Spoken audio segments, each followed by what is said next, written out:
Alors bonjour et bienvenue à la pensée du jour. Aujourd'hui, j'aimerais vous inviter à réfléchir avec moi à l'Église. Quand on parle de l'Église, on pense peut-être tout de suite à un bâtiment, au lieu où on va chanter, où on va prier, où on va entendre la parole. Et l'Église, dans le Nouveau Testament, le mot Église, ecclésia, n'a jamais été utilisé pour parler de bâtiment. Pas même une fois. Pas même une fois, on a utilisé le mot Église pour parler d'un lieu, mais l'Église, dans le Nouveau Testament, c'est l'assemblée, la communauté, la congrégation, la réunion, le rassemblement, et c'est ce qu'on doit garder à l'esprit aujourd'hui encore. On se souvient, et c'est un texte important quand on parle de l'Église, de cette déclaration solennelle de Jésus à Pierre.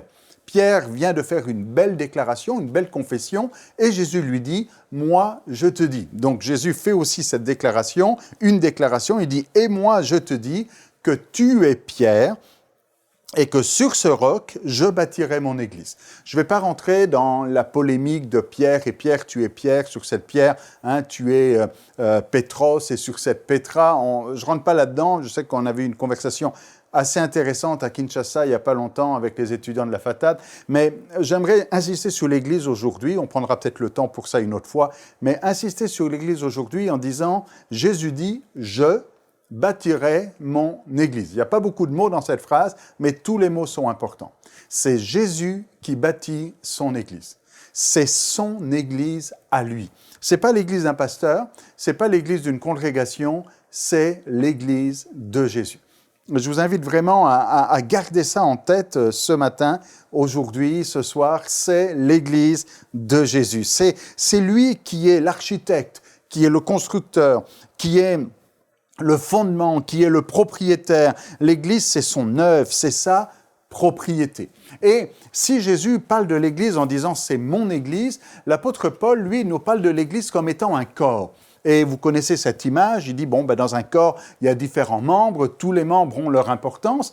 Certains membres peut-être peuvent sembler insignifiants, mais ils sont néanmoins importants. On ne peut pas dire qu'on n'a pas besoin d'une oreille, ou pas besoin d'un pied, ou pas besoin d'un doigt. Tous les membres du corps sont importants. Et l'apôtre Paul dit dans 1 Corinthiens 12, vous connaissez ce passage, vous pourrez le lire sur le site de la pensée du jour, eh bien, que le corps, c'est ce rassemblement de différentes parties et que l'Église, c'est ça. L'Église, c'est un corps. Nous faisons partie d'un seul corps. L'Église est comparée donc à un corps. Chaque disciple est membre et Jésus en est la tête. Jésus est la tête de ce corps. Notez bien que le mot « tête », c'est le même mot que « chef ». D'ailleurs, en français encore, aujourd'hui, pour parler d'un chapeau, on va parler d'un couvre-chef, parce que chef et tête, c'est le même mot. Jésus est donc la tête de l'Église. Il est le chef de l'Église. L'apôtre Paul dit aux Éphésiens, « Il a tout mis sous ses pieds et l'a donné pour chef suprême à l'Église. » Alors, on insiste sur ces deux vérités aujourd'hui. C'est l'Église de Jésus, c'est lui qui est le chef.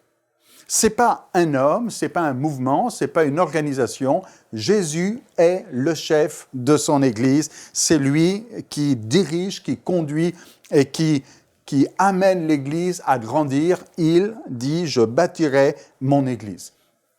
Et c'est important de réaliser que nous, en tant que chrétiens, nous faisons partie de cette Église. Nous ne sommes plus des étrangers, comme dit l'apôtre Paul aux Éphésiens. On n'est plus des gens du dehors, mais on est concitoyens, saints, gens de la maison de Dieu. On a été édifiés. Même l'apôtre Pierre, dans son épître, va reprendre l'expression, quand Jésus lui a dit « Tu es Pierre et sur cette pierre », lui-même va reprendre l'expression en disant « Nous sommes tous des pierres vivantes ». Et ces pierres vivantes qui forment un édifice glorieux à la gloire de Dieu, un édifice qui est l'Église. Nous, en tant qu'êtres humains, en tant que chrétiens, nous sommes édifiés pour être cette habitation de Dieu en esprit. Dans l'Ancien Testament, Dieu habitait au milieu de son peuple au travers du temple. Le temple, c'était la maison de Dieu. Dans le Nouveau Testament, le temple, la maison de Dieu, c'est l'Église qui est formée de pierres vivantes, c'est-à-dire des chrétiens qui sont rassemblés ensemble et qui forment cette Église. Maintenant, L'apôtre Paul, lorsqu'il parle du corps, va dire que personne ne méprise son corps, mais personne ne va faire du mal à son corps, car il se fait du mal à lui-même. De la même manière, j'insiste maintenant sur un point, l'Église, c'est le corps de Jésus. Et quand nous réalisons le privilège que nous avons de faire partie de ce corps, on ne peut pas aller dans le sens contraire et faire du mal à ce corps, ce serait faire du mal à soi-même.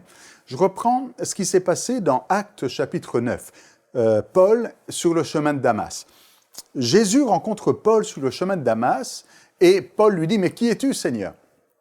Et le Seigneur répond « Je suis Jésus, moi je suis Jésus que toi tu persécutes. » Et peut-être que l'apôtre Paul a pu être perplexe en disant « Mais comment ça, moi j'ai jamais persécuté le Seigneur, je ne te connais pas. » Il aurait pu dire « Mais c'est qui ça, Jésus? On ne s'est jamais rencontré, on ne s'est jamais vu.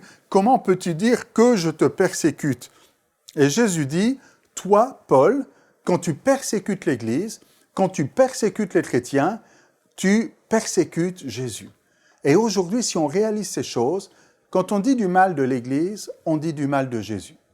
On dit du mal de la fiancée aussi, de l'époux, c'est une autre image qui est utilisée. Jésus aime son Église, il s'est donné lui-même pour elle. Alors aujourd'hui, ne prenons pas le risque de combattre contre Dieu, ne prenons pas le risque de détruire ce que Jésus construit, mais aimons l'Église. Alors dans l'Église, on aura certainement toutes sortes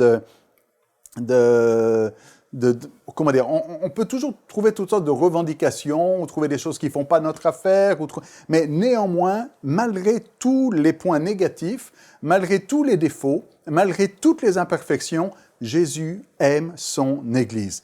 Alors nous aussi, je vous encourage à bénir l'Église, à l'aimer de la même manière que le Seigneur Jésus aime son Église. Pour aller plus en profondeur, vous pouvez lire et télécharger la version complète de cette pensée du jour sur le site enseigne-moi.com.